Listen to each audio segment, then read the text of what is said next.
Jerry Rice or Joe Montana? If I had to ask you that question, I bet you might even have a hard time answering that. I got the two legends on the wall behind me, and it's really hard to determine who you would rather have. For some, and for some, it's a really easy answer. But the same question was posed to Jerry Rice, the other guy on my wall right here, when he went on to Keyshawn Johnson's podcast and they discussed, and point blank, Jerry was asked the question, which quarterback would you pick if you had to?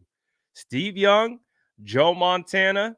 Honestly, I like his answer, and his answer may surprise you based on when we take a look at the metrics and see how much production he actually had with each individual quarterback compared to which quarterback he chose. But I'll let you hear directly from the GOAT himself. Here's Jerry Rice on Joe Montana or Steve Young. All right, Jerry, this is part of the show where we start to dive into a little bit of a controversy. So you obviously played with Joe Montana in the 80s, Steve Young in the 90s, 2 Super Bowl rings with Joe, 1 with Steve. If you only had to pick one, and I know it's hard, which one of those 2 would you pick? Keyshawn, why you putting that pressure on me there, man? I know it's hard. I played with 2 Hall of Famers, two outstanding quarterbacks. Hey, you can't be wrong. And I'm gonna break this down for you real quick. Joe Montana and we had such chemistry, man. If Joe was a female, we would have dated because the chemistry was just that good. Now, then also you had Steve Young to come along, and I was able to put up outstanding numbers with Steve Young. And through all the quarterbacks that I went through, I was able to adjust, to their strengths. Like Montana, I knew Montana wouldn't hold on to the ball that long. And if I ran my routes, I knew the ball was halfway in the air. And with Steve Young was more of a running quarterback at first, but then he wanted to become that pocket passer. And we were able to do great things. So Jeff Garcia and Steve Bono, the list just goes on and on. I was always able to adjust to whoever was behind center and brought out the best in them. But if I had to pick one, it probably would be Joe Montana because we had great chemistry. Yeah, it obviously growing up and watching you and just, idolizing you from afar. When I had an opportunity to whoop your ass, though, in Super Bowl 37, I took pride in that. But look, in Super Bowl 37, the Buccaneers. Thanks a lot for that. I appreciate it. Hey, and you brought back bad memories for me. But it's okay. It's all good. You wouldn't sign my ball, Jerry. I was there. Yeah, Jerry, that's true.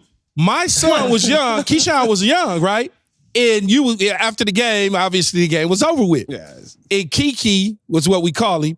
He went up to you to sign the autograph, and obviously you wasn't very happy. Oh, my God. It was after a loss. I get it now, but when I was 4 or 5, I took it the type of way He couldn't believe it. He couldn't believe it. That was at the wrong time. Wrong time. He couldn't believe it. He was like, Jerry Rice wouldn't sign my ball. I was like, son, we just whipped his ass. He ain't going to sign it. So now, honestly, I'm not super surprised by the fact that Jerry Rice picked Joe Montana. They won more Super Bowls together.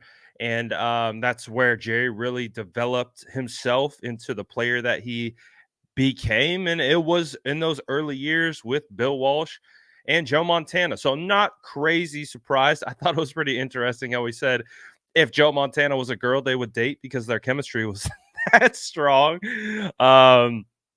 I know what he meant by that, just meaning they had the same minds. They had the same ideas. They could see the game the same way. So to be honest, not that crazy to hear that from that particular standpoint. As we know, chemistry between a quarterback and a wide receiver is huge. Being able to understand what each guy is thinking on any given situation. I mean, to be able to line up with the guy, be able to read the defense the same way, know exactly what each other's thinking on how to attack the defense, that's huge. So I totally understand what he's talking about in that regard, but it's very interesting when you pull up kind of the statistics on what Jerry did with each individual quarterback, and I'll share that with you right here. So when you look at what Jerry Rice did with Joe Montana at quarterback, you can see Jerry Rice had 386 catches for 6,710 yards, scored 67 touchdowns in 77 games. Now, that's pretty quality production, if you ask me, right? Um, and again, speaks to kind of the chemistry that they had together and all those different types of things. But when you take a look at what Jerry Rice did with Steve Young, you might be like, oh, uh, there's a little bit more production there and definitely more time played with. I mean, Jerry Rice had 780 catches, 11,462 yards, 119 touchdowns in 137 games with Steve Young. So as you can see, I mean, these guys had a lot of production together. So the fact that he picked Montana over Steve Young, and again, you heard him kind of explain that reasoning. You know, Steve was a mobile quarterback. He had to learn to play from the pocket. I think a little bit more, which again, when he was talking about playing with Joe Montana, they're talking about the timing. The timing, like he knew Montana was getting that ball out. He wasn't going to hold on to it. So he knew where he needed to be. He knew the ball was going to be on its way regardless. If he was perceived to be open or what have you, Joe would just throw with anticipation. And Jerry knew that it would be there. When you have guys like Steve Young who have the ability to move around, who have a big arm, they don't have to throw with as much anticipation. They can rely on the physical tools and physical traits, which means you might have more scramble drills. You might have less of that precision passing game that maybe Jerry really liked and appreciated from Joe Montana. So that's a very interesting perspective, in my opinion. But again, at the end of the day, two Hall of Famers, two legends, two of the greatest quarterbacks to ever play. And Jerry got to play with both of them. I did find it interesting that he picked Joe Montana, especially when you look at the numbers and how much experience and time he put in.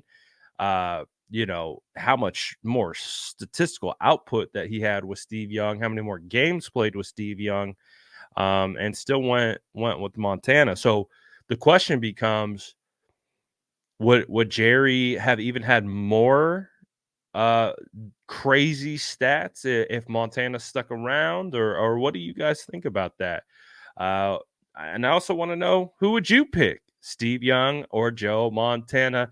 Let me know what you guys are thinking in the comments below, and as always, make sure to like and subscribe for more updates.